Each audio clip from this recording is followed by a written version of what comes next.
Hello everyone, hello and welcome back to our channel. आज की video में हम लोग अपने first chapter of physics that is electric charges and field उसके एनसीईआरटी एग्जाम्पलर से एमसीक्यू 1 टाइप ऑफ क्वेश्चंस करने वाले हैं।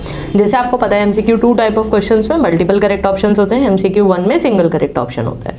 जिस टाइप के क्वेश्चन आपके बोर्ड एग्जाम में as well as competitive exam में आते भी हैं।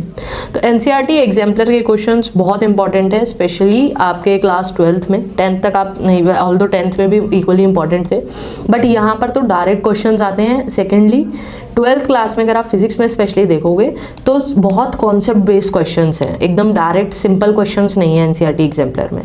तो I hope before beginning the video आप लोगों ने एक बार चैप्टर पढ़ा है एंड एक बार चैप्टर रिवाइज करा है एंड आपको फॉर्मूले सारे अच्छे से याद है।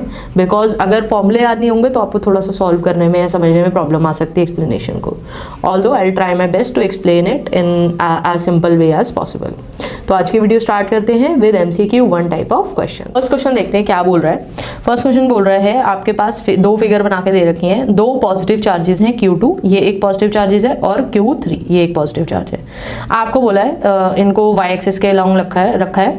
ये एक नेट इलेक्ट्रिक फोर्स एक्सर्ट कर रहे हैं पॉजिटिव x डायरेक्शन में, किस चार्ज पे? Q1 चार्ज पे। नेट फोर्स किस डायरेक्शन में है? इन दोनों की वजह से Q1 पे इस डायरेक्शन में है, ठीक है। पॉजिटिव x लिखा हुआ है। आपसे बोला है अगर आप एक प्लस Q चार्ज लेकर आए, पॉजिटिव चार्ज कैपिटल Q लेकर आए x, 0 इस पॉइंट पे, तो फोर्स क्या होगी Q1 के ऊपर, ये आपको बताना है, ठीक है। तो पहले हम ये आइडेंटिफाई करते हैं। देखो इस क्वेश्चन में एक प्रॉब्लम क्या है कि आपको Q1 की पोलैरिटी नहीं दे रखी। अगर Q1 की पोलैरिटी दी होती तो आप इजीली बता सकते थे। Q1 की पोलैरिटी क्यों नहीं दे रखी? क्योंकि उसके ऊपर फोर्स, नेट फोर्स बता रखा है। तो आपको उसकी हेल्प से पहले Q1 की पोलैरिटी पहचाननी है। कैसे पहचानोगे? आपको पता है चार्ज जो फोर्स है, इलेक्ट्रोस्टैटिक फोर्स Q2 जो फोर्स Q1 पे लगाएगा वो इस लाइन के अलॉन्ग एक्ट करेगा। इलेक्ट्रोस्टैटिक फोर्स की property it always acts along the line joining the centres of the two charge particles, correct. तो फोर्स अब कैसे एक्ट करेगा सोचो, और Q3 की वजह से Q1 पे जो फोर्स लग रहा होगा वो इस लाइन के अलॉन्ग एक्ट करेगा। मान लो अगर ये चार्ज पॉजिटिव होता, अगर Q1 पॉजिटिव होता तो एक फोर्स इस पे ऐसे लगती रिपल्शन की, एक फोर्स ऐसे लगती, तो नेट फोर्स इधर आनी चाहिए थी -x में। बट क्वेश्चन में इसका जस्ट ऑपोजिट गिवन है। क्वेश्चन में बोला है कि नेट फोर्स किस डायरेक्शन में एक्ट कर रही है? +x में, मतलब पॉजिटिव i कैप में। इसका मतलब ये चार्ज नेगेटिव होना चाहिए। क्यों? ये चार्ज अगर नेगेटिव होगा तो इधर एक फोर्स ऑफ अट्रैक्शन F21 लिख लेते हैं इसको, कि सेकंड वाले चार्ज ने फर्स्ट पे जितनी फोर्स लगाई, और ये एक फोर्स ऑफ अट्रैक्शन ये होगी, इसको F31 लिख लेते हैं, ठीक है। तो अब इन दोनों का रिजल्टेंट ही तो x पॉजिटिव x में आ सकता है। तो इसका मतलब Q1 चार्ज कैसा होना चाहिए था? Negative.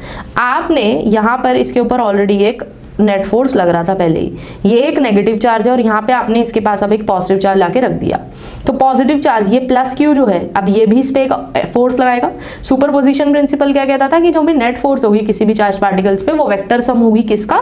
Force exerted by all individual particles on that charge, ठीक है। तो +Q, अब इसके ऊपर एक अट्रैक्टिव फोर्स आएगा, तो ये आ गई फोर्स +Q की वजह से ऑन स्मॉल q, ठीक है, ऑन Q1 ऐसा लिख लेते हैं। तो अब आप देखो, अब जो नेट फोर्स है सेकंड केस में, अगर फर्स्ट केस से कंपेयर करें तो सेकंड केस में फोर्स ऑफ कोर्स ही बात है, इस केस में F net plus FQ capital Q की वजह से जो फोर्स लग रही है, इसके अंदर हमने एक कंपोनेंट ऐड करा है। ऑल्दो फर्स्ट वाले केस में जब कैपिटल Q नहीं रखा था हमने, तो सिर्फ नेट फोर्स काम कर रही थी। इसका मतलब जब आपने +Q चार्ज लाके रखा तो फोर्स क्या हुई? इंक्रीज हुई। किस डायरेक्शन में? पॉजिटिव x डायरेक्शन में। तो करेक्ट आंसर कौन सा होना चाहिए इस हिसाब से? Shall increase along the positive x axis, पहला ही ऑप्शन करेक्ट आंसर होगा, ठीक है। तो इस टाइप के ये आप देखोगे कि बहुत अच्छा क्वेश्चन है ना, तो ये इतना कोई हार्ड क्वेश्चन नहीं था, बट कॉन्सेप्ट बेस्ड क्वेश्चन था। Second question, a point positive charge is brought near an isolated conducting sphere. Isolated conducting sphere के पास जब आप एक पॉजिटिव चार्ज लेके आए, देखो पॉजिटिव चार्ज के पास तो फील्ड लाइंस कैसी होंगी वो बहुत ही आसान है बताना। क्यों? कैसे आसान है? पहली बात, पॉजिटिव चार्ज से कभी भी लाइंस ऐसे निकलेंगी या एंटर नहीं होंगी उसमें कभी भी, ये तरीका ही गलत है। तो ऑप्शन 3 और 4 तो ऐसे ही डिलीट हो गए। ए और बी में से अब हमें देखना है। देखो पॉजिटिव चार्ज से फील्ड लाइंस हमेशा निकलती है, नेगेटिव में टर्मिनेट होती हैं। तो दोनों ही सिनेरियो में आप देख रहे हो सिमिलर सी फील्ड लाइन दिख रही है। स्फीयर से अगर आप, मतलब ये वाले हाफ की अगर बात करें अभी सिर्फ, जब तक स्फीयर तक पहुंचे, स्फीयर पे पहुंचने के बाद क्या होगा, देखो इंडक्शन क्या कहता है कि आप एक पॉजिटिव चार्ज पार्टिकल लेके आए तो स्फीयर का ये वाला फेज यहाँ पर सारा, आप इसके पास एक पॉजिटिव चार्ज लेकर आए तो स्फीयर के इस वाली साइड में नेगेटिव चार्ज इकट्ठा होगा due to mutual induction. Induction क्या करेगा, अपोजिट चार्जेस इंड्यूस हो जाएंगे उस वाली साइड पे।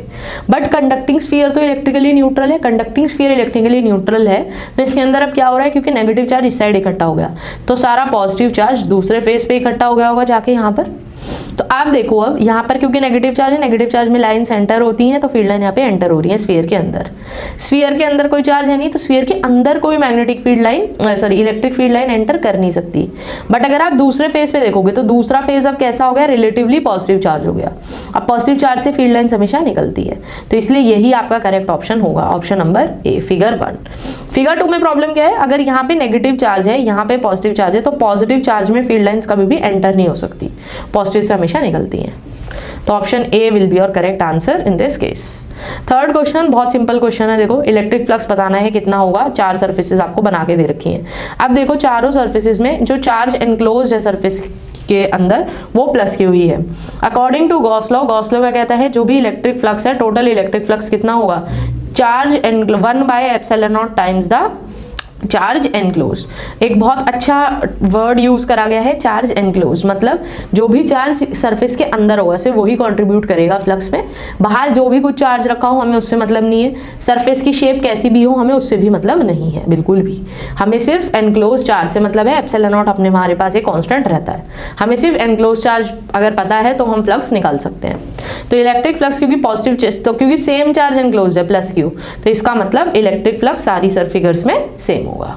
ठीक है, नेक्स्ट फोर्थ क्वेश्चन क्या बोल रहा है, 5 चार्जेस है, यहाँ पर भी अगेन देखो सिमिलर टाइप का क्वेश्चन है, 5 चार्जेस दे रखे हैं ऐसे बना के, गॉसियन सरफेस मार्क करके दे रखी है।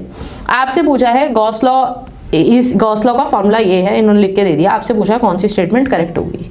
अब देखो इसमें अगर आप देखोगे इक्वेशन के ऊपर ही बात हो रही है कि इक्वेशन के LHS में और इक्वेशन के RHS में किस किस का कंट्रीब्यूशन होगा।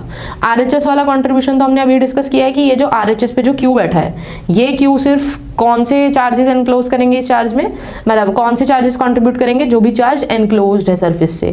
कौन कौन सा चार्ज एनक्लोज्ड है सरफेस में, एक ये वाला और एक ये वाला, यानी कि इस एनक्लोज चार्ज में तो कौन कौन कंट्रीब्यूट करेगा, सिर्फ Q2 और Q4। बट अगर आप LHS पे देखोगे तो LHS पे जो इलेक्ट्रिक फील्ड है, इस इलेक्ट्रिक फील्ड में कौन कौन कंट्रीब्यूट करेगा, इस इलेक्ट्रिक फील्ड के अंदर सारे चार्जेस कंट्रीब्यूट करेंगे, चाहे वो बाहर रखे हो सरफेस के चाहे वो अंदर हो, सब कंट्रीब्यूट करेंगे, इसमें कोई पार्शियलिटी है नहीं। सिर्फ चार्ज के अंदर पार्शियलिटी की, चार्ज से वही वाले कंट्रीब्यूट करेंगे जो सरफेस के अंदर एनक्लोज्ड है, बाहर वाले चार्जेस कंट्रीब्यूट नहीं कर सकते। तो उस हिसाब से अगर आप ऑप्शन देखोगे तो आपको कौन सा ऑप्शन करेक्ट होना चाहिए, आपको बोला है will have a contribution from all charges while Q on RHS will only have a contribution from Q2 and Q4। Option number B will be your correct answer for this question. ठीक है, next question देखते हैं। Next question क्या बोल रहा है, आपके पास figure बना के दे रखी है, इलेक्ट्रिक फील्ड लाइंस बना के दे रखी है, इलेक्ट्रिक डाइपोल रखा है इस फील्ड में। अब आप देखो ये फील्ड लाइंस कैसी फील्ड को रिप्रेजेंट कर रही है, नॉन यूनिफॉर्म, क्योंकि पैरेलल और इक्विडिस्टेंट नहीं है ये लाइंस। आप देखोगे यहाँ पर लाइंस थोड़ी रिलेटिवली क्लोज हैं और जैसे जैसे आप यहाँ पे जाओगे यहाँ पे दूर हो रही हैं, यानी कि इस रीजन में इलेक्ट्रिक फील्ड ज्यादा होगी, इस रीजन में इलेक्ट्रिक फील्ड कम होगी। करेक्ट, इसका मतलब अगर कोई भी चार्ज पार्टिकल यहाँ पे रखा है, जितनी ज़्यादा, अब हमें पता है एक फॉर्मूले से F = QE, अगर मैं ये इलेक्ट्रोस्टैटिक फोर्स का एक ये फॉर्मूला भी हो सकता है, अगर मैं इस फॉर्मूले से देखूँ जहाँ पर इलेक्ट्रिक फील्ड ज़्यादा होगी वहाँ पर फोर्स भी ज़्यादा होगी, तो यहाँ पर फोर्स भी ज़्यादा होगी, और यहाँ पर इलेक्ट्रिक फील्ड कम है तो यहाँ पर फोर्स भी कम होगी। करेक्ट। अच्छा, दूसरी चीज, अब आपने अगर यहाँ पर डाइपोल रख दिया है, इसका मतलब क्योंकि यहाँ पर फोर्स ज्यादा है, इसका मतलब -Q चार्ज पर ज्यादा फोर्स लगेगी और +Q चार्ज पर कम फोर्स लगेगी। क्यों? क्योंकि +Q चार्ज कम इलेक्ट्रिक फील्ड वाले रीजन में रखा है। तो इसका मतलब आपसे करेक्ट स्टेटमेंट पूछिए तो कौन सा ऑप्शन करेक्ट होना चाहिए। अगर लेफ्ट साइड पे, अब देखो इस साइड पे अगर फोर्स ज्यादा है, इस साइड पे अगर फोर्स ज्यादा है, लेफ्ट साइड पे फोर्स ज्यादा है और राइट साइड पे फोर्स कम है, मतलब लेफ्ट साइड पे फोर्स ऐसे है और राइट साइड पे फोर्स ऐसे है। करेक्ट। तो और इसका मैग्नीट्यूड बड़ा है, तो ऑब्वियसली बात है रिजल्टेंट फोर्स तो इसी डायरेक्शन में होगी ना जिस डायरेक्शन में फोर्स बड़ा होगा। इसका क्लासिक एग्जांपल क्या है, इधर आपने 10 न्यूटन फोर्स लगाया है किसी चीज़ पे और इस साइड 2 न्यूटन, तो ऑफ कोर्स ही बात है जिस साइड ज़्यादा फोर्स होगा, जिस साइड बड़ा मैग्नीट्यूड है उसी साइड में आएगा नेट रिजल्टेंट आपका।